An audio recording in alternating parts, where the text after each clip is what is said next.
Next question हमारा क्या है, वही एम्पेरिकल फार्मूला का क्वेश्चन है। अब इसके अंदर जो है ये चो की जगह चन दे दिया है, तो CHN जो है वो गेव द फॉलोइंग एनालिसिस। कोई कंपाउंड है, ऑर्गेनिक कंपाउंड, उसके अंदर कार्बन, हाइड्रोजन और ऑक्सीजन है, कार्बन, हाइड्रोजन और नाइट्रोजन है, और उसका जो परसेंटेज कंपोजिशन है वही हमें दे दिया, तो वापस से वही चीज हम करेंगे, चो चन कर देंगे। ठीक है, तो ये हमारा हो गया। कटा तो नहीं, नहीं कटा, ठीक है, नहीं कटा भाई।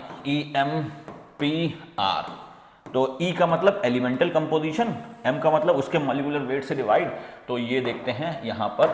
ठीक है, अरे ये क्या हो रहा है, तो E का मतलब ये कार्बन, कार्बन का एलिमेंटल कंपोजिशन कितना है 40%। अब H का कितना है, H का आ गया ही हमारा कितना हो गया 13.33 आ गया, और नाइट्रोजन कितना है, नाइट्रोजन का आ गया 46.67% आ गया। अब इनको इसके ठीक है, बहुत मेहनत करना पड़ता है बच्चों को पढ़ाने के लिए, तो 40/12 13.33/1, और ये 46.67/, तो ये 3.33 आ गया, 3.33, और ये 13.33, और ये भी 16, अब ये सॉरी 14, तो 46.67 डिवाइडेड बाय 14, 14 4 मार का 2 हाथ से लगा 1 3 3 4 46, तो 3, ये भी 3.33 आ रहा है, 3.33। केमिस्ट्री के अंदर जो कैलकुलेशंस हैं, आपको केमिस्ट्री की कैलकुलेशन जो आपको सिंपल ही मिलेंगी और वो आपको ज़्यादा डिफिकल्ट नहीं मिलेंगी, तो कैलकुलेशंस जो है वो सिंपल ही रहती हैं। तो एक आइडिया बनाने के लिए अगर 3.2 आ रहा है तो 3.33 लगा देना, ताकि नॉर्मल कैलकुलेशन हो जाए।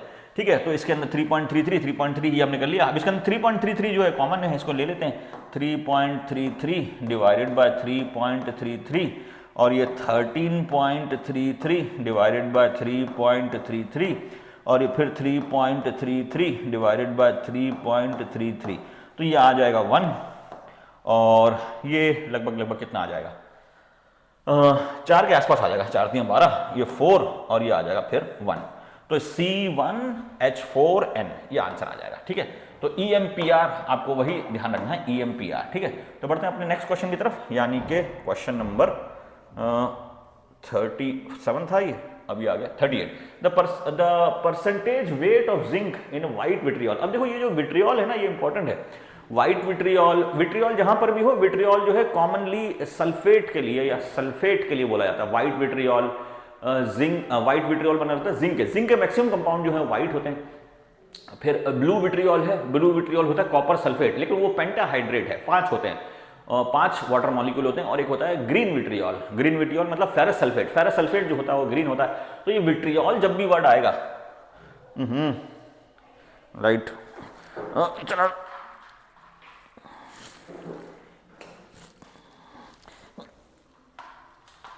चल गई। हाँ, तो विट्रियॉल क्या कर रहे थे, विट्रियॉल जब भी वर्ड आएगा तो व्हाइट विट्रियॉल, लाल बिल्कुल भी पसंद नहीं है मुझे, 10 बार बताया। व्हाइट विट्रियॉल, व्हाइट विट्रियॉल यानी कि जिंक सल्फेट, ZnSO4.7H2, ये व्हाइट विट्रियॉल है। फिर blue vitriol, blue vitriol copper sulphate, blue vitriol copper sulphate, copper, तो ये कॉपर CuSO4 डॉट। अब यहां पर जो है 5H2O है। एक चीज और बता दूं, इसके अंदर जो 5H2O है ना, इसमें 4 हाइड्रोजन, 4 जो वाटर मॉलिक्यूल है वो अलग तरीके से लगते हैं, एक अलग तरीके से लगता है, वो बॉन्डिंग में पड़ेंगे, बस अभी आपको थोड़ा सा भेजे में घुसाने के लिए। और एक होता है ग्रीन विट्रियॉल, ग्रीन विट्रियॉल क्या है, ये है हमारा FeSO4 जो है, ये ग्रीन होता है, फेरस सल्फेट, इसका भी कलर, ये इसमें भी 7 होते हैं, 7H2। तो विट्रियॉल। और एक होता है ऑयल ऑफ विट्रियॉल, शोरे का तेजाब, ऑयल ऑफ, छोरा नहीं, शोरा, ऑयल ऑफ विट्रियॉल, ये होता है H2SO4, सल्फ्यूरिक एसिड को। सल्फ्यूरिक एसिड काफी ज्यादा विस्कस होता है, काफी ज्यादा डेंसिटी होती है सल्फ्यूरिक एसिड की, लगभग 1.98 या लगभग 2 के बराबर होती है। पानी में आप उसे डालोगे तो नीचे बैठ जाएगा, फिर डिजोल्व होगा। तो सल्फ्यूरिक एसिड काफी ज्यादा डेंस और काफी ज्यादा थिक होता है, इसलिए उसको ऑयल जैसा लगता है, छूना नहीं है। Never touch sulphuric acid. Sulphuric acid जो है जला देता है, it is prepared by contact process, तो छूना तो कभी नहीं है सल्फ्यूरिक एसिड को, never touch contact, never contact process, never contact sulphuric acid. तो सल्फ्यूरिक एसिड जो है वो कॉन्टैक्ट प्रोसेस से बनता है। तो ये हमारा जो भी आपको विट्रियॉल आया उसके केस में ये देखना है, ठीक है। इसमें रबर का कुछ स्ट्रोक नहीं है, तो ये हम मिटा देते हैं अभी। बस आपको जनरल इन्फॉर्मेशन, इनग्रेस जो है वो आपको कम टाइम में ज़्यादा चीज़ें सिखाता है और कम पैसे में ज़्यादा चीज़ें बताता है। ये बात अलग है, आप PW भाग जाते हैं, जबकि कुछ नहीं है PW में, सभी WW है, बबलू है वहाँ पर। यहाँ इनग्रेस में बच्चे, ठीक है। तो ये आ गया, ठीक है। तो हमने थोड़ा बहुत उसके बारे में पढ़ा, कोई बात नहीं, टाइम वेस्ट नहीं होगा। तो ये कह रहा है the percentage of weight of zinc in white vitriol. White vitriol जो है उसके अंदर ये जो अब वाइट विट्रियोल के अंदर 1 मोल ही है। देखो क्या है, अब कॉन्सेप्ट क्या है कि इसके अंदर ये जो है ना, इसके अंदर अगर ये 1 मोल लेते हैं तो इसके अंदर 1 मोल ही जिंक है, और जिंक का जो एटॉमिक मास है, तो इसका मोलर मास देख लेते हैं। तो जिंक का एटॉमिक मास कितना है? 65। तो पहले टोटल मास निकाल लेते हैं जिंक सल्फेट का, और गिवन बाय टोटल इनटू 100 वो परसेंटेज आ जाएगा। तो कितना है? जिंक का जो है वो 65, ये जिंक का, और जो हमारा सल्फर ऑक्सीजन है, ऑक्सीजन का जो है वो 16 है, और क्या है? ऑक्सीजन, सल्फर का जो है ये हमारा 32 है, और हाइड्रोजन को अब उसको तो मैं अलग से ही कर लेता हूँ। चलो इसको वाटर का जो होता है ना 18, तो 7H2O है, उसको ज़्यादा फाइन बार कैलकुलेशन क्यों करें। तो 18 18 × 7, तो 8 7 56, 6 5 5 7 7 7 5 12, तो 126 हो गया वो। तो टोटल ऐड करके 126 ऐड कर देंगे। अब जिंक 1 है, ऑक्सीजन कितना है? ऑक्सीजन यहाँ पे 4 है, तो 16 चौक 64, तो ये 64 कर देते हैं। 64, मैं तो बहुत रफ कैलकुलेशन करता हूँ, बहुत रफ हैवी ड्राइवर हूँ, ठीक है। तो ये सल्फर का 32 हो गया। तो 5 4 9 और 2 11 का 1 हासिल लगा 1, तो 6 6 12 12 3 15 15 1 16, और ये 126 126, ये वाटर की वजह से। तो 6 और 1 7, 6 और 2 8, 287 टोटल वेट आ गया। 287 के अंदर जिंक का कितना बचा है? 65। तो 65 बाय, अगर कैलकुलेशन गलत नहीं है क्योंकि मैं जल्दी करता हूँ, ठीक है, तो 65 बाय 287, तो ये 3 से जाएगा, तो 8 और 2 10 7 17, 3 से नहीं जाएगा, तो लगभग क्योंकि ऑप्शंस भी पास हैं भाई, ऑप्शन भी पास है, कैलकुलेशन ही करना पड़ जाएगा। 6500 डिवाइडेड बाय 287, तो ये 2 से ही जाएगा, ठीक है। तो 2 7 दूनी 14 का 4 हाथ से लगा 1, 8 दूनी 16 17 7 हाथ से लगा 1, 2 दूनी 4 4 1 5, और 3 से करें 3 दूनी 6, 8 3 24, 3 से करें तो 3 से भी जा सकता है, ठीक है। तो 7 21 का 1 हाथ से लगे 2, 8 दूनी 16 16 और 2 18 का 8 हाथ से लगा 1, 3 दूनी 6 6 और 1 7, ठीक है। तो इससे नहीं जाएगा, तो 2 से जाएगा, तो 2, तो ये आ गया 574। तो 10 में से 4 गए, बचे 6, और 14 में से 7 गए, बचे 7, तो 76 हमारा ये बच गया, ठीक है। 7760। तो अब आ जाएगा 3 से, तो 23 पॉइंट ये आ जाएगा आंसर, ठीक है। तो ठीक है 23.67, ठीक है। ऑब्वियस है कि 3 से 761 आ रहा है, तो 781, तो लगभग वो 3 के आसपास ही आएगा, 2 से जाएगा नहीं। 22 पॉइंट, रुको 1 मिनट, ये भी हो सकता है, ऑप्शन बहुत क्लोज है, तो फिर से कर लेते हैं।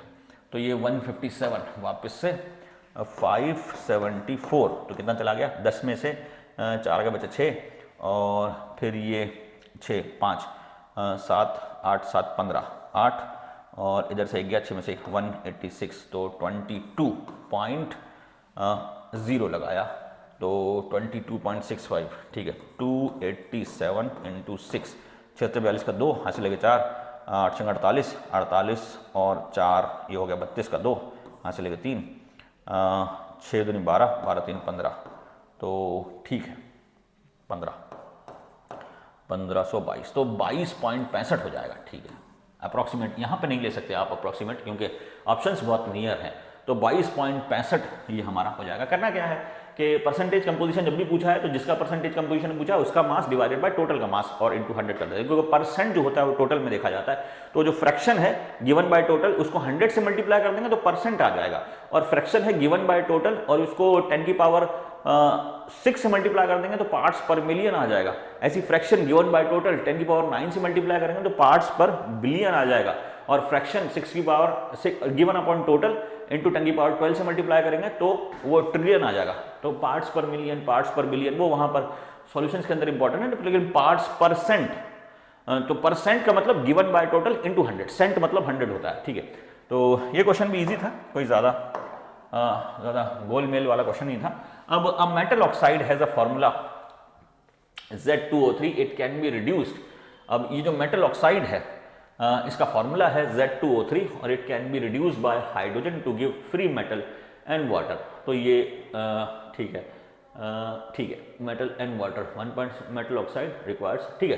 तो ये जो है ये क्वेश्चन के अंदर ये कह रहा है कि ये कोई मेटल ऑक्साइड है, इसको हम कोई भी मेटल, पेन नहीं दिखा, कोई भी मेटल ऑक्साइड है, ये मेटल ऑक्साइड मैंने इतना ले लिया, उसका जो फॉर्मूला है Z2O3 टाइप है और इसका जो है 0.1596 ग्राम है और जो मेटल रिक्वायर्स 6 मिलीग्राम। अब वो आप यूनिट देखो, ध्यान से देखना, यहाँ पे ग्राम है, वहाँ पे मिलीग्राम है। तो एनटीए जो है वो क्या करता है, जो नीट का जो पेपर बनाने वाले हैं टकले टोपी, वो आपको कंफ्यूज करना चाहते हैं बस, ठीक है। वो टकले टोपी आपको कंफ्यूज करना चाहते हैं ताकि आप कंफ्यूज होके गलत गलत कैलकुलेशन करके बाहर हो जाओ। तो आपको बाहर नहीं होना है, इंग्रेस आपको सिखाता है कैसे अंदर आना है, बाहर नहीं जाना है, ठीक है। तो 0.1596 और वो 6 mg, तो वो भी ग्राम में ले लेते हैं, ठीक है। तो हम मान लेते हैं 0.1596 ग्राम मेटल को जो हाइड्रोजन चाहिए वो 6 × 10⁻³ ग्राम हाइड्रोजन चाहिए। तो ये आ जाएगा हमारा 0.006 ग्राम हाइड्रोजन इसको चाहिए ये रिड्यूस करने के लिए। अब इक्विवेलेंट का मतलब क्या होता है, किसी भी एक चीज को पकड़ लेते हैं, इसके पर ग्राम पे देखते हैं कितना है, उसके इक्वल में करते हैं। मतलब ये है कि 0.1596 इसके लिए 0.066, तो पर ग्राम, तो 1 ग्राम हाइड्रोजन के लिए कितना मेटल, इतने ग्राम हाइड्रोजन को, सॉरी इतने ग्राम मेटल को, सॉरी Z2O3 को, इतने ग्राम मेटल ऑक्साइड को, इतने ग्राम मेटल ऑक्साइड को जो है ये इतना ग्राम हाइड्रोजन चाहिए। तो 1 ग्राम हाइड्रोजन को कितना मेटल ऑक्साइड चाहिए होगा, या 1 ग्राम हाइड्रोजन जो है कितना मेटल ऑक्साइड को रिड्यूस कर देगा। तो 1596 डिवाइडेड बाय 0.006, इसको कैलकुलेट कर लेते हैं। तो ये 159.6 159.6 डिवाइडेड बाय 6 हो गया। तो ये कैंसिल हो जाना चाहिए, तो 9 और 1 10 5 15, ठीक है, हो जाएगा। तो 159.6 डिवाइडेड बाय 6, तो 6 दूनी 12, फिर ये 3 9 6 18 36 36, तो ये आ गया फिर 3 और 26.6, यानी 26.6 जो है वो 1 ग्राम हाइड्रोजन जो चाहिए। सो 1 ग्राम हाइड्रोजन रिक्वायर या रिड्यूसेस 26.6 ग्राम Z2O3, ये है, ठीक है। The atomic weight of metal, ठीक है, ठीक है, एटॉमिक वेट मेटल ऑक्साइड, तो hydrogen for complete reduction, the atomic weight of metal पूछा है, तो एटॉमिक वेट ऑफ मेटल। अब यहां पर ये जो है कि equivalent weight of metal plus equivalent weight of, ये जो आया ये इक्विवेलेंट वेट आया, ये क्या आया, इक्विवेलेंट वेट आया। तो equivalent weight of metal plus equivalent weight of oxygen is equals to this, तो ठीक है। तो ये 26.6 जो है वो इक्विवेलेंट वेट आया मेटल का, इसको मैं इसको रब कर देता हूं। तो इक्विवेलेंट वेट मैंने हाइड्रोजन के रेस्पेक्ट में निकाल लिया और वैसे ही जो है मैं इक्विवेलेंट वेट मेटल का निकाल लूंगा। अब मेटल ऑक्साइड का जो इक्विवेलेंट वेट है ये आ जाएगा हमारे पास, हाँ, एटॉमिक वेट ऑफ मेटल, ठीक है। तो इसको हटा देते हैं, ये हटा दिया, ठीक है। तो इक्विवेलेंट वेट, अब इक्विवेलेंट वेट जो है ये कंपाउंड का कितना आया है, इस कंपाउंड का इक्विवेलेंट वेट 26.6 से आया। तो ये आता है equivalent weight of metal plus equivalent weight of oxygen is equals to equivalent weight of compound, equivalent weight of compound. अब इक्विवेलेंट वेट ऑफ कंपाउंड कितना आया है, ये आया है 26.6 और इक्विवेलेंट वेट ऑफ ऑक्सीजन हमें पता है 8 ग्राम होता है। तो इक्विवेलेंट वेट ऑफ मेटल कितना आ जाएगा, तो मेटल हमारा आ जाएगा तो 26.6 माइनस 8, तो ये हो जाएगा हमारा लगभग 21 मेटल ऑक्साइड। अब यहाँ पे मेटल पे कितना चार्ज है, तो मेटल पे जो चार्ज है वो Z2O3, O3 पे -2 तो 6, तो 2 + 3 यानी 3 से उसको मल्टीप्लाई कर देंगे, ठीक है। तो मेटल का जो हमारा इक्विवेलेंट वेट आएगा, इक्विवेलेंट वेट ये आ जाएगा metal equivalent weight, metal equivalent weight ये आ जाएगा हमारा 26.6 माइनस 8 इजिकल्स टू, ये आ जाएगा कितना 26.6 माइनस 8, तो 8 ये 8.0 कर दो और 10 में से 6 गए, अच्छा 4 पॉइंट और ये जैसे 5 8 7 15 7 17 17.4 और इसको 3 से मल्टीप्लाई कर दें, 4 के मार्क का 2 22 हासिल लगाए, 22 7 21 22 का 2 हासिल लगा 2 3 3 और 2 5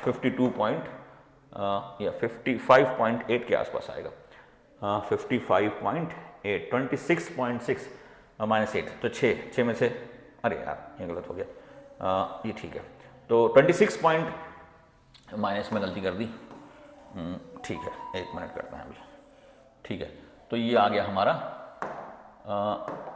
10 में ये 6 और 8 8 16 तो ये 18.6 इंटू 3, तो 6 3 18 का 8 हासिल लगा 1, 8 3 24 का 4 24 25 का 5 हासिल लगा 2 55.8, ठीक है 55.8, ठीक है। कॉन्सेप्ट क्या है, कॉन्सेप्ट ये है कि इक्विवेलेंट वेट को लेके चलना है।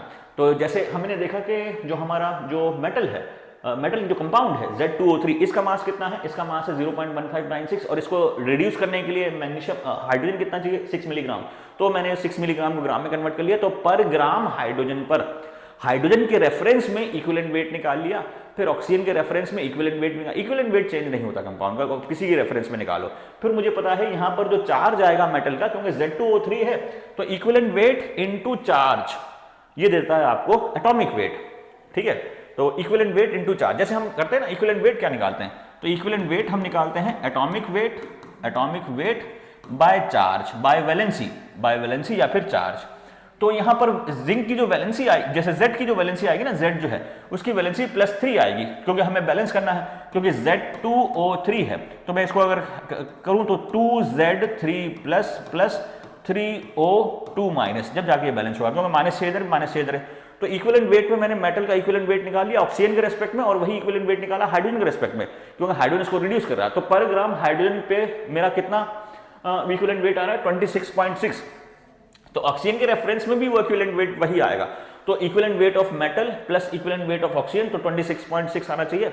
अब इससे इक्विवेलेंट वेट ऑफ मेटल निकल गया और इक्विवेलेंट वेट ऑफ मेटल को मैं वैलेंसी से मल्टीप्लाई कर दूंगा तो मेरा एटॉमिक वेट आ जाएगा, ठीक है। सिंपल सा क्वेश्चन था, नहीं सिंपल नहीं था, थोड़ा सा ट्रिकी क्वेश्चन था ये, इक्विवेलेंट वेट का जो है थोड़ा सा घुमा फिरा के पूछते हैं, ठीक है, नो डाउट, ठीक है। Mixture of 2.3 gram formic acid and 4.6 gram oxalic acid is treated with concentrate H2SO4। अब ये है कि ऑक्सैलिक एसिड और फॉर्मिक एसिड का फॉर्मूला आना चाहिए आपको, ये इंपॉर्टेंट है, ऑर्गेनिक कंपाउंड है। फॉर्मिक एसिड फॉर्मिका एंड से बना है, ऑक्सैलिक एसिड ऑक्सैलिक मतलब ये जो है ये जो हमारे कुछ फ्रूट्स होते हैं, टोमेटो स्पिनच, उसमें ऑक्सैलिक एसिड होता है, तो ये अपनी स्मेल के लिए जाना जाता है ऑक्सैलिक एसिड, ठीक है। तो ये हमारे पास फॉर्मिक एसिड जो है, फॉर्मिक एसिड है हमारे पास HCOOH, इसको सल्फ्यूरिक एसिड से हमने कंसंट्रेट सल्फ्यूरिक एसिड से ट्रीट करा गया H2SO4। तो सल्फ्यूरिक एसिड जो है ना, it is a very strong dehydrating agent, ये पानी निकाल देता है, सब में जिसमें डालेंगे उसमें पानी डाल देगा, पानी निकाल देगा, ठीक है। तो ये जो है ये क्या करेगा, CO + H2O इसके अंदर, तो आपको पहले वाटर निकालना है। करना कैसे है कि इसमें से आपको वाटर निकालना है, बाकी जो बचा वो रेस्ट ऑफ द प्रोडक्ट हो जाएगा, जैसे HCOH, इसमें से आपने वाटर निकाल दिया तो बाकी CO बच गया, ठीक है। और जो हमारा जो ऑक्सैलिक एसिड है, ऑक्सैलिक एसिड का फॉर्मूला होता है C double bond O OH, C double bond O OH। अब यहां पर जो है सल्फ्यूरिक एसिड से अगर आप ट्रीट करेंगे कंसंट्रेट H2SO4, इससे अगर आप ट्रीट करेंगे तो पहले वाटर निकाल दो, तो हमने वाटर पहले निकाल दिया H2, अब क्या बच गया, अब एक CO2 निकाल दो, एक तो CO2 निकल गया और एक निकल गया CO। तो इसमें ऑक्सैलिक एसिड में डिहाइड्रेशन से आपके पास 3 प्रोडक्ट मिलते हैं, एक होता है CO, एक होता है CO2 और एक होता है H2O। तो मतलब क्वेश्चन ये कह रहा है आपके पास, कोई मिक्सचर है, इसके अंदर फॉर्मिक एसिड भी है प्लस ऑक्सैलिक एसिड भी है, इसमें आपने सल्फ्यूरिक एसिड जो है कंसंट्रेट डाल दिया, तो सल्फ्यूरिक एसिड फॉर्मिक एसिड से अलग तरीके से रिएक्शन करेगा, क्योंकि मिक्सचर है, मिक्सचर में इंडिविजुअल जो है अपनी प्रॉपर्टी लूज नहीं करते, तो फॉर्मिक एसिड जो है अलग से रिएक्शन करेगा और फॉर्मिक एसिड सल्फ्यूरिक एसिड से अलग से रिएक्शन करेगा, ऑक्सैलिक एसिड सल्फ्यूरिक एसिड से अलग से रिएक्शन करेगा, फॉर्मिक एसिड का रिएक्शन ऐसे होगा, फॉर्मिक एसिड CO और H2O बनाएगा और ऑक्सैलिक एसिड जो है वो CO2 CO प्लस H2 बनाएगा। तो ये है। अब ये सब गैस की फॉर्म में निकलेंगे, वाटर को छोड़ के। वाटर जो है वो सल्फ्यूरिक एसिड ले लेगा और आपको इसमें से गैस निकलेगी। गैस जो है कौन कौन सी निकलेगी? CO प्लस CO2 निकलेगी। ये दो गैस इसमें से निकलेंगी, ठीक है। अब ये जो गैस का जो मिक्सचर है ये पास करा गया है KOH से। KOH और NOH they are very good absorbing of CO2, तो पोटेशियम बाइकार्बोनेट, पोटेशियम कार्बोनेट बना लेगा। तो KOH में से जब CO2 पास होगी तो KOH उसको एब्जॉर्ब कर लेगा और CO को एब्जॉर्ब नहीं करता, तो CO जो है वो KOH से निकल जाएगा। तो लेफ्ट जो मिक्सचर है, बाकी का जो रिमेनिंग प्रोडक्ट है, उसके अंदर CO आएगा। अब CO कितना आएगा? तो देखो यहां पर क्या है, ये 1 मोल है, ये 1 मोल लाल, ये 1 मोल अगर HCOH होता तो 1 मोल का मोलर मास कितना है? मेरे ख्याल से 23 ही होगा, क्योंकि 2.3 फिर भी कैलकुलेट कर लेते हैं। 2 हाइड्रोजन 1 कार्बन तो 12 और 16 दूनी 32, ठीक है। तो 2 4 6 2 4 6 6 3 1 4 46, मतलब 23 का हाफ हो गया। तो ये 46 ग्राम जो है ना, ये आपको कितना देगा? ये आपको CO दे देगा 1 मोल। 1 मोल का मतलब कार्बन 12 और ये 16, 6 और 2 8, 1 और 2 28 ग्राम दे देगा। तो 28 ग्राम दे देगा। तो 4.6 की जगह मैंने क्या ले लिया? 2.3, मतलब इसको 20 से डिवाइड कर दें तो 2.3 आ जाएगा। मैंने 4.6 को 2.3 में कन्वर्ट करना है, तो मतलब इस रेशियो को 20 से डिवाइड कर दूं तो उधर भी मुझे 20 से डिवाइड करना पड़ेगा। 20 से डिवाइड कर दिया तो ये आ जाएगा 1.4 मतलब कैलकुलेशन के साथ, मैं कैलकुलेशन थोड़ा सा इजी कर दिया। तो मतलब ये जो है 2.3 ग्राम अगर HCOH ले लें तो 1.4 ग्राम बनेगा। और यहाँ पर इसका जो मास है वो कितना है? तो ये 90 के आसपास होता है शायद, फिर भी चेक कर लेते हैं। 12 दूनी 24, 24 प्लस 1 2 3 4 16 चौक 64, 64 प्लस 2 कितना हो गया? 4 4 8 8 10 का 0, यहाँ से लगा 1 6 3 9, 90 के आसपास हो गया। तो 90 जो है 90 ग्राम आपको फिर ये 28 ग्राम ही देता है। तो इसको फिर 4.9 करना है, तो इसको भी 20 से डिवाइड करना है और इसको भी 20 से डिवाइड करना है, क्योंकि 90 का 4.9 ग्राम दिया हुआ है। तो 90 का 4.5 अगर बनाना है तो 20 से डिवाइड करना पड़ेगा। तो जाके ये 4.5 बन गया और वो कितना हो जाएगा? ये फिर 1.4 बन गया। तो 1.4 2.8 बन गया आपके पास। 2.8 इसके अंदर आंसर आ जाएगा, ठीक है। थोड़ा सा टिपिकल क्वेश्चन था। याद ये रखना है कि HCOH जो फॉर्मिक एसिड है वो कंसंट्रेट सल्फ्यूरिक एसिड के साथ CO और H2O देता है, और ऑक्सैलिक एसिड कंसंट्रेट सल्फ्यूरिक के साथ CO CO2 और H2O देता है। अब यहाँ पे ये वेट मोल के हिसाब से आपको बैलेंस कर लेना है। इसका 1 मोल मतलब 46 ग्राम, तो इसका 28 ग्राम देगा। लेकिन आप यहाँ पर जो वेट दिया हुआ है उसके हिसाब से सेट करना है, या इस 46 को 23 में अगर आप कन्वर्ट करोगे तो मतलब आप उसको 20 से डिवाइड कर रहे हो, तो ये फिर 28 से फिर 1.4 में कन्वर्ट हो जाएगा, ठीक है। डायरेक्ट कैलकुलेशन है वो। आप अरिथमेटिक से करना चाहो तो वो कर लो, बच्चों की अपनी अपनी कन्वीनियंस होती है, टीचर की अपनी कन्वीनियंस होती है। अब ये ऑक्सैलिक एसिड है, ऑक्सैलिक एसिड में इसका जो 1 मोल है वो 90 ग्राम है। 90 ग्राम जो है वो 28 ग्राम देगा। तो 90 से फिर आपको कितना बनाना है? 4.5 बनाना है। तो 90 को 20 से डिवाइड करोगे तो 4.5 बन जाएगा। तो 28 को भी फिर 20 से डिवाइड करना पड़ेगा, तो 1.4 मतलब 1.4 ये बचेगा, 1.4 ये बचेगा गैसियस मिक्सचर में। तो कुल मिला के 2.8 ग्राम आपके पास बच जाएगा। ये क्वेश्चन थोड़ा सा टिपिकल था, 1-1.5 मिनट का क्वेश्चन है ये, ठीक है ना। 20 ग्राम, अब ये है हमारे पास, टाइम था 4:30 4:45 हो गए, ठीक है। 20 gram of magnesium carbonate sample decompose on heating to give carbon dioxide and 8 gram magnesium oxide. What will be the percentage yield of magnesium carbonate in. Percentage yield का जो फॉर्मूला है वो ये होता है कि भाई परसेंटेज जो है वो कितना आना चाहिए था, लेकिन आया कितना, मतलब given bye observed bye calculated, observed bye calculated. Experiment में कितना ऑब्जर्व करा, कितना आया, और कैलकुलेटेड मतलब थ्योरेटिकल कितना आना चाहिए। जैसे यहां पे मैग्नीशियम कार्बोनेट है, ये क्या है? Magnesium carbonate. तो मैग्नीशियम कार्बोनेट का फॉर्मूला लिखे हम, तो मैग्नीशियम कार्बोनेट MgCO3, केसरिया, केसरिया वालम, ठीक है। तो MgCO3, तो MgO प्लस CO2, ये इसके साथ बैलेंस है। अब इसके साथ जो है इसका मैग्नीशियम कार्बोनेट जो है वो कितना होना चाहिए था? मैग्नीशियम कार्बोनेट का मतलब इसका जो 1 मोल है, 1 मोल, तो इसका कितना देता है? ये भी 1 मोल देता है, ठीक है। तो मोलर मास निकाल लें इसका। तो मैग्नीशियम कार्बोनेट 1 मोल का मास कितना होगा? मैग्नीशियम मतलब मैग्नीशियम हो गया 12 24 24 प्लस कार्बन का 12 और ये हो गया 16 3 48 48। तो 8 4 12 2 16 का 6, यहाँ से लगा नहीं 8 10 तो 14 का 4, यहाँ से लगा 1 4 और यहाँ से लगा 1 4 2 6 6 और 2 8, तो 84 ग्राम हो गया। तो मतलब ये 84 ग्राम जो है ये आपको कितना देगा, तो 24 प्लस 16, तो ठीक है, 6 4 10 का 0 हंस लगाएगा 40 ग्राम देगा। तो 84 ग्राम आपको 40 ग्राम देता, तो 8 ग्राम होता तो कितना देता। तो ये तो मैंने कैलकुलेशन कर रहा हूं मैं, मतलब स्टोकियोमेट्रिक बैलेंस रेशियो ऑफ मोल्स के हिसाब से मुझे इतना मिलना चाहिए था। तो 8 ग्राम के हिसाब से कितना मिलता, 8 ग्राम के हिसाब से मिलता मुझे 40/84 इंटू 8। तो इसको सॉल्व कर लें, तो ये 4 से चला जाएगा, 4 दूनी 8, 4 एकम 4 4 10, ठीक है, 80/21। तो ये 80/21, ये कैलकुलेशन थोड़ा सा देखता हूँ एक बार वापस से। 24 मैग्नीशियम का 24, कार्बन का 12 और 16 3 48, ठीक है, 8 2 10, 4 14 का 4 हासिल लगा 1, तो 4 2 6 6 और 2 8, ठीक है, 84। तो ये हो गया 40/84 और इसका 40, 24 प्लस 16, ठीक है, 24 प्लस 16, तो ये 40 बटा, अब 8 ग्राम का देखना है तो 8 ग्राम ये 8 ग्राम मैग्नीशियम ऑक्साइड, नहीं एक मिनट, डिकम्पोज 20 ग्राम है, सॉरी 20 ग्राम, ये 20 ग्राम है। 20 ग्राम मैग्नीशियम कार्बोनेट हमें कितना देता है, तो 20 ग्राम मैग्नीशियम कार्बोनेट, तो इंटू 20 कर देते हैं, तो ये हो गया 200/21। तो 200/21 लगभग 9 पॉइंट समथिंग के आसपास आएगा। तो 200/21, तो ये आ जाएगा 9 9 एकम 9 और दुनिया 18, तो 9, तो ये आ गया 189, तो ये बच गया 2, फिर पॉइंट लगा 0, तो 9.09 के आसपास आएगा, नहीं 9 ही मानते हैं, मतलब 8 ग्राम 20 ग्राम जो है वो आपको 9 ग्राम देता, लेकिन उसने दिया जो है हमें given on heating and 8 gram magnesium oxide. तो 20 gram of magnesium carbonate sample decompose on heating to give carbon dioxide and 8 gram magnesium artificial, तो देता हमें 9, लेकिन दिया उसने 8 ही। कैलकुलेशन के हिसाब से मुझे 9 मिलना चाहिए था, लेकिन 8 ही दिया, तो इसका परसेंटेज कितना हो गया, तो ये आ जाएगा ऑब्जर्व्ड बाय कैलकुलेट मेरे पास 9 आया इंटू 100, ठीक है ना, तो 800/9, तो 96 के आसपास आ जाएगा।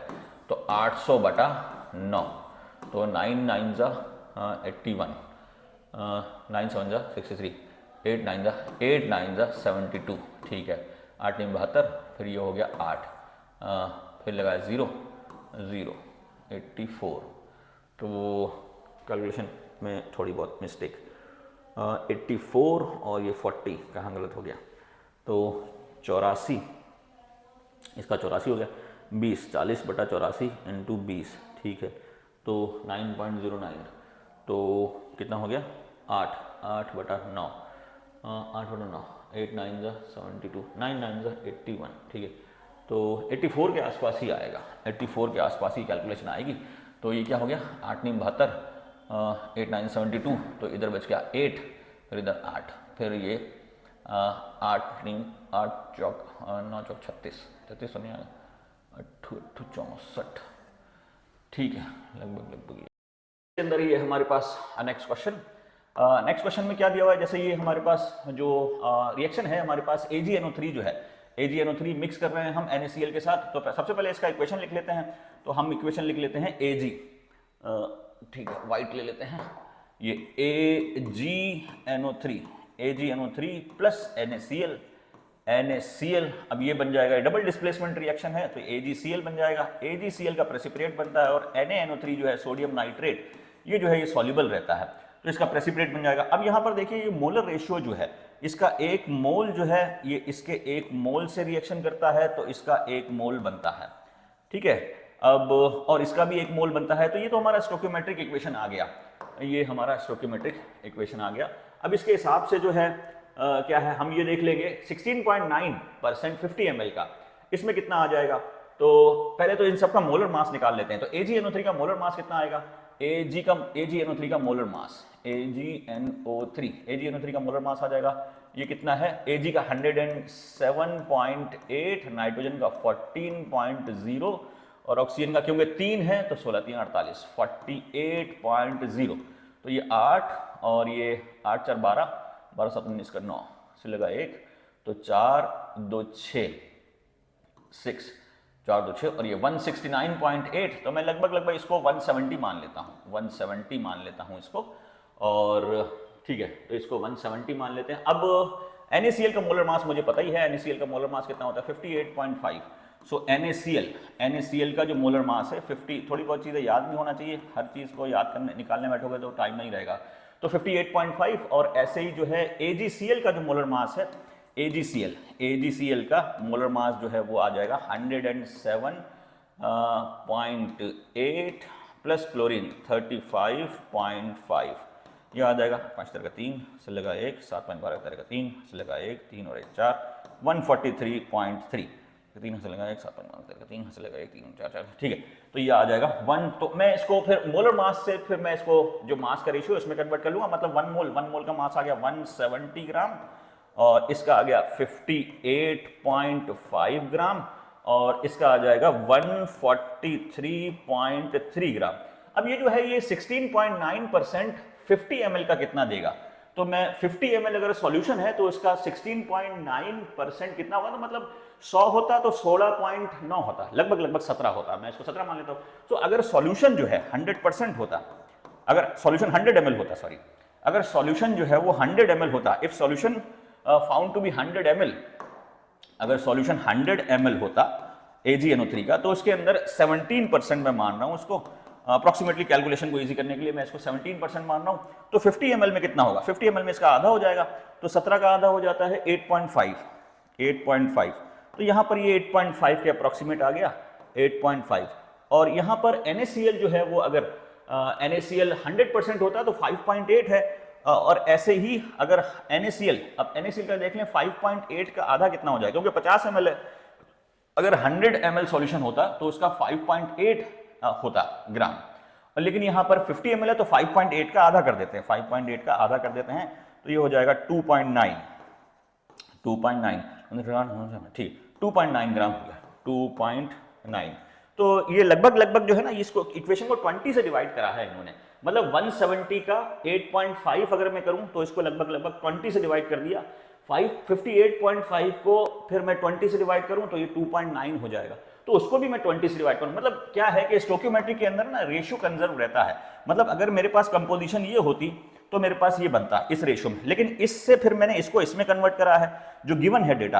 170 ग्राम तो स्टोइकियोमेट्रिक रेशियो है, लेकिन 170 ग्राम नहीं दिया हुआ है, दिया हुआ क्वेश्चन में 8.5 है, तो मुझे 170 का 8.5 में रेशियो लेना पड़ेगा। ऐसे यहाँ पर ये जो है ये दिया हुआ है, तो मैं देख रहा हूँ सिंपल रेशियो जो है, मतलब इन दोनों को जो है ना वो 20 से डिवाइड कर दिया है, तो उन दोनों को भी 20 से डिवाइड कर देंगे, तो सीधा सा सिंपल सा कॉन्सेप्ट है, इसको मैं 20 से डिवाइड कर दूंगा तो 14.3, तो ये 7 पॉइंट समथिंग के आसपास आ जाएगा, ठीक है, 7 ग्राम के आसपास आ जाएगा ये, तो ये आ जाएगा हमारा 7 ग्राम आंसर, ठीक है। तो लगभग ये 7 ग्राम के आसपास आ जाएगा ये, ठीक है। तो इसमें सिर्फ आपको ये देखना है स्टोइकियोमेट्रिक रेशियो जो देखना है, और जो स्टोइकियोमेट्रिक रेशियो जो हमारा इक्वेशन से बना है उसको कैसे मॉडिफाई करना है गिवन स्टेटमेंट में, बस सिंपल सा है। तो 14.3 को आप 20 से डिवाइड करेंगे तो 7.13 आएगा, तो लगभग 7 इसमें आंसर आ जाएगा, ठीक है। तो बढ़ते हैं नेक्स्ट क्वेश्चन पर। हमारा नेक्स्ट क्वेश्चन है, ठीक है, नेक्स्ट क्वेश्चन आ गया ये 41 और 42 43। In an experiment shown that 10 ml of 0.5 molar solution of chloride requires 10 ml of 0.5 AgNO3, मतलब इन एक्सपेरिमेंट क्लोराइड, कोई भी एक क्लोराइड है यहाँ पर, वो 10 ml है और उसकी मोलैरिटी है, कोई भी क्लोराइड है यहाँ पर, कोई भी मेटल क्लोराइड है यहाँ पर सिंबल ऑफ क्लोराइड, ठीक है, which of the following will be the formula of the chloride symbol of the element other than chlorine. तो यहाँ पर कोई भी इन्होंने एक एलिमेंट ले लिया है और उसको बोला है कि उस एलिमेंट का क्लोराइड है, ठीक है ना, ये जो ऊपर वाला स्टेटमेंट है, in an experiment shows that 10 ml of 0.5 solution of chloride, तो क्लोराइड का तो कंसंट्रेशन दिया है 0.5 ml क्लोराइड है, और वो किसके साथ है वो नहीं दिया हुआ है, is required 10 ml of 0.5 AgNO3। तो मैं बोलता हूँ कि जैसे XCl में मान लेता हूँ, कोई भी क्लोराइड में मान लेता हूँ, इसको जो है वो हम मान लेते हैं AgNO3 के साथ, AgNO3 के साथ मैंने ये रिएक्शन कर दिया, अब ये कंप्लीट रिक्वायर्स 10 ml, ये जो है ये 10 ml 0.1 मोलर ये लेता है, ठीक है। Which of the following will be the formula of the chloride symbol of the element other than chlorine, ठीक है। तो इसका मतलब कितना है 10 ml ऑफ 0.5, तो मतलब ये आ जाएगा, हमें पता है कि मोलैरिटी कैसे निकलती है M1V1, तो मतलब मोलैरिटी इनटू वॉल्यूम, ये नंबर ऑफ मोल्स आ गए, ये नंबर ऑफ मोल्स हैं, तो नंबर ऑफ मोल्स कितने आ गए, तो नंबर ऑफ मोल्स AgNO3 के 1 आ गए, 1 मोल जो है वो AgNO3 यूज कर रहे हैं इसके अंदर, 1 मोल AgNO3 है इसके अंदर, तो इसका जो है ये 10, अब इधर जो है ये 10 ml ऑफ 0.05 है, तो ये आ गया 0.5, मतलब ये जो है ना, ये अगर 1 मोल है तो ये आधा मोल है। अब उधर जो बनता है वो AgCl बनता है, AgCl ये बनता है यहाँ पर AgCl, और कुछ XNO3 कुछ बनेगा, XNO3 ये बनेगा हमारा। तो उसके केस में मुझे ये देखना है कैसे होगा। तो अब यहाँ पर जो है ये क्लोरीन जो है कितने लेने पड़ेंगे वो है, मतलब ये 1 मोल तो ये आधा मोल, तो मतलब ये जो है AgNO3 इस X क्लोराइड का डबल यूज हो रहा है, डबल यूज हो रहा है, मतलब 2 क्लोरीन, मतलब ये यहां पर एक तरीके से 2 हो जाएगा। तो यहां पर एक मेटल के साथ 2 क्लोरीन लगेगा, क्योंकि ये जो है ना ये 1 मोल है, यहां पर ये 1 मोल है और यहां पर ये आधा मोल आया, मतलब इसका जो भी कंसंट्रेशन है उसका डबल यूज कर रहा है ये AgNO3, मतलब यहां पर ये Ag तो मैंने एक ही लिया है लेकिन उसका डबल क्लोरीन लेना पड़ेगा, तो मुझे यहां पर ये 2 लेना पड़ेगा, XCl2 लेना पड़ेगा। तो यहां पर ये आंसर हो जाएगा XCl2, सिंपल सा स्टोइकियोमेट्रिक फॉर्मूला है यहां पर। तो 1 मोल AgNO3 के लिए आधा मोल XCl2 जब जाएगा तो मतलब ये है कि एक Ag पर 1 क्लोरीन चाहिए मुझे, 1 Ag पर 1 क्लोरीन चाहिए, तो ये Cl2 इसका 0.5 का जो क्लोरीन कंसंट्रेशन है वो लगभग 1 हो जाएगा, तो Ag और Cl का इक्वल कॉम्बिनेशन बैठ जाएगा, तो मतलब यहाँ पे क्लोरीन 2 होना चाहिए। अगर HCl4 कर देंगे तो 0.5 का फिर 4 टाइम्स करेंगे तो वो 2 हो जाएगा, तो मतलब यहाँ पर Ag और Cl का इक्वल प्रोपोर्शन नहीं बैठ रहा है, तो हमें वो इक्वेशन लेनी है जिसमें Ag और Cl का 1:1 इक्वेशन बैठे। तो यहाँ पर Ag जो है 1 मोल है और क्लोरीन जो है वो क्लोराइड जो सॉल्यूशन है वो 0.05 ऑफ 10 ml, तो इसको मल्टीप्लाई करेंगे तो 0.5, मतलब ये टोटल जो सॉल्यूशन है इस टोटल का 0.5 है, तो इसके अंदर क्लोरीन मुझे डबल करना पड़ेगा ताकि वो 1 मोल बन जाए, तो इसका जो फॉर्मूला हो जाएगा वो XCl2 बन जाएगा। ठीक है, तो बढ़ते हैं नेक्स्ट क्वेश्चन की तरफ, तो इसका आंसर हो जाएगा XCl2। तो नेक्स्ट क्वेश्चन हमारा ये 43, ये 44। तो 44 में क्या है, ये वापस से कंसंट्रेशन पूछा है। कंसंट्रेशन में क्या है, कंसंट्रेशन के हमारे पास बहुत सारे यूनिट हैं। कंसंट्रेशन में number of moles upon volume of solution ये होता है। तो क्योंकि ये जो ऑप्शन है, पहले आप क्वेश्चन पढ़ने के बाद ऑप्शन भी देखा करिए, तो इससे आपको पता लग जाएगा, जब भी क्वेश्चन पढ़े तो उसके अंदर ऑप्शन भी देखें, इससे आपको पता लग जाएगा कि आपको किस तरफ से जाना है। अगर ये मोलैरिटी है तो मोलैरिटी का फॉर्मूला लगाना है, अगर ये मोलैरिटी है, नॉर्मैलिटी है, तो उसके हिसाब से फॉर्मूला यूज करना है। क्वेश्चन पढ़ते ही आप कंफ्यूज ना हो जाए, क्वेश्चन पढ़ने के बाद ऑप्शन भी देखना चाहिए ताकि आपको थोड़ा सा पाथ पता लगेगा, थोड़ा बहुत आइडिया लगेगा क्वेश्चन को सॉल्व कैसे करना है। तो क्वेश्चन नंबर ऑफ पार्टिकल्स कितने हैं, नंबर ऑफ पार्टिकल्स हैं 6.02 इंटू 10⁻20 मॉलिक्यूल्स ऑफ यूरिया। ठीक है, नंबर ऑफ पार्टिकल्स दे दिए हैं, तो नंबर ऑफ मोल्स कैसे निकलता है, तो मोल्स निकलता है number of particles given by Avogadro number. Number से नंबर, जब मोल्स जो है वो यूनिट ऑफ मैटर है, इसको हम मास से भी निकाल सकते हैं, वॉल्यूम से भी निकाल सकते हैं और नंबर से भी निकाल सकते हैं। कभी नंबर दिया है तो given number by Avogadro number that will give you mole, और मास दिया है तो given mass by molar mass that will give you the number of moles, और अगर वॉल्यूम दिया हुआ है तो given volume upon 22.4 that is for gases. ठीक है ना, तो यहाँ पर जो है नंबर ऑफ मॉलिक्यूल्स दिया है तो given number, so number of molecules divided by Avogadro number, number of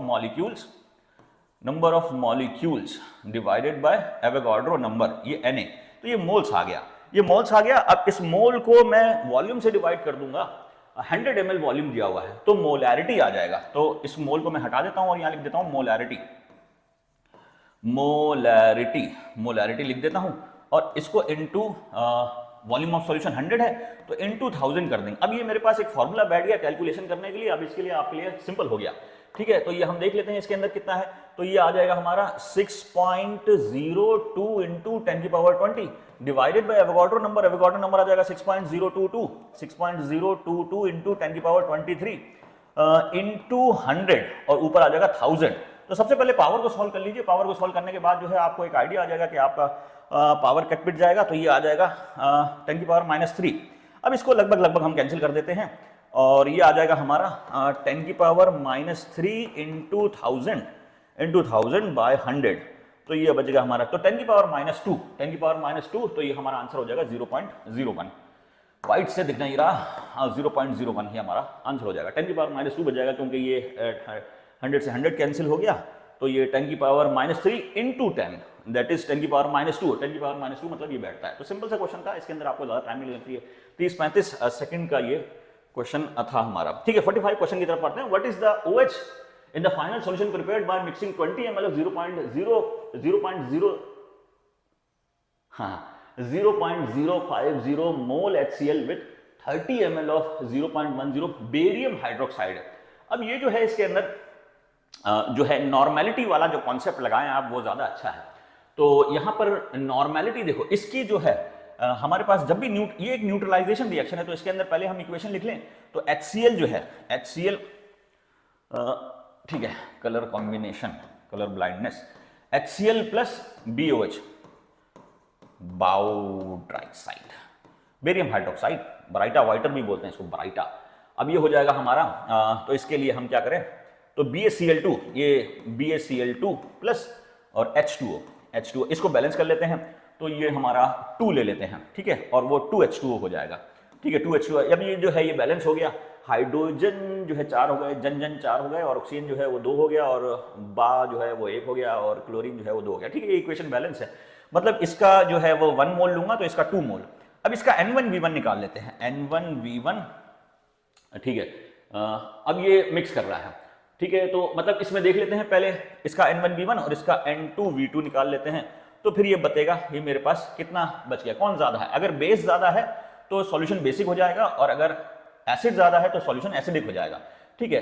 तो ये हमारे पास आ जाएगा, ये कितना है। अब इसकी नॉर्मेलिटी जो है HCl की नॉर्मेलिटी 1 ही होती है, तो यहाँ पर ये नॉर्म जो, तो इसकी मोलैरिटी जो होगी वही नॉर्मेलिटी हो जाएगी। तो यहाँ पर जो नॉर्मेलिटी है वही मोलैरिटी हो जाएगी। तो यहाँ पर मैं लिख सकता हूँ 0.050, because in case of HCl normality is equal to molarity, because basicity of HCl is 1 into volume कितना है, तो वॉल्यूम है इसका 20 ml, तो ये 20 आ गया। तो इसकी नॉर्मेलिटी अब हम देख लेते हैं, कैलकुलेट करते हैं, 20 से 0 कट गया और ये बच गया 0.5, तो ये 1 आ गया लगभग। तो इसका जो नॉर्मेलिटी है वो 1 आ गया। अब इसका जो है ये नॉर्मेलिटी जो ग्राम इक्विवेलेंट है, देखो N1V1 NV जो है वो ग्राम इक्विवेलेंट देता है, और MV जो है वो ग्राम मोल्स देता है। तो ग्राम इक्विवेलेंट ज्यादा बेटर कॉन्सेप्ट है as compare to gram moles, क्योंकि इक्वल करने में इक्विवेलेंट यूज करते हैं। तो आप इक्विवेलेंट से करें तो वो क्वेश्चन को आपको एग्जैक्ट आंसर देगा, नहीं तो मोलैरिटी को वापस इक्विवेलेंट में चेंज करना पड़ेगा। तो हमें इक्विवेलेंट में चीज लेनी चाहिए, जब भी आप चीजों को सॉल्व करें तो इक्विवेलेंट जो है वो लेना चाहिए, क्योंकि इक्विवेलेंट में हम इक्वल करके चीजों को चलते हैं। तो मतलब ये है कि एक BOH हो है तो उसको 2 HCl जो है वो बराबर है। तो हम नॉर्मेलिटी लेंगे, मोलैरिटी नहीं लेंगे, क्योंकि ग्राम मोल से हमें बेटर आइडिया नहीं मिलेगा, ग्राम इक्विवेलेंट से हमें बेटर आइडिया मिलेगा। तो इसका 1 ग्राम इक्विवेलेंट, और इसका कितना हो गया, तो इसका नॉर्मेलिटी जो है, नॉर्मेलिटी इसका कितना है 0. अब इसका जो नॉर्मेलिटी है वो 2 है, तो इसके नॉर्मेलिटी मोलैरिटी जब मैं करूंगा तो नॉर्मेलिटी निकालने के लिए 2 से मल्टीप्लाई करूंगा, क्योंकि उसकी एसिडिटी जो है वो 2 है। तो 2 इंटू 0.10, तो ये तो आया है अभी इसकी नॉर्मेलिटी। अब इसकी वॉल्यूम से मल्टीप्लाई करते हैं तो इंटू 30 हो जाएगा, 30 हो गया। अब ये कर दिया इधर डेसिमल से डेसिमल कैंसिल, तो 3 दूनी 6, ये 6 आ गया, ठीक है। तो ये 6 इक्विवेलेंट है और ये 1 है। अब इसमें से इसको माइनस कर दें तो वो अब जो है हमारा जो सॉल्यूशन है, क्योंकि हमारे पास बेस ज्यादा है तो उसका जो है ये बेसिक सॉल्यूशन हो जाएगा, और बेसिक सॉल्यूशन में जो हमारा जो हो जाएगा ये 2OH, तो ठीक है, तो ये हमारा हो जाएगा। अब क्योंकि टोटल सॉल्यूशन जो है वो हमारा कितना हो गया, 20 ml को आपने मिक्स कर दिया 50 ml से, तो हमारा 5 इक्विवेलेंट जो है वो OH बचेगा, और 5 को हम जो हम कर देंगे 5 इंटू 5/50 डिवाइड बाय 1000, ठीक है। एक मिनट, ये हम कर लेते हैं इधर। तो ये हमारे 1 ग्राम इक्विवेलेंट, 5 दूनी 10, ये 0 से 0, 5 दूनी 10 का 0 1, और ये इधर, तो ये इधर, ठीक है। तो 3 दूनी 6, ठीक है, ये आ गया हमारा। तो इसमें से ये माइनस कर दें तो सॉल्यूशन तो बेसिक होगा एक तरीके से।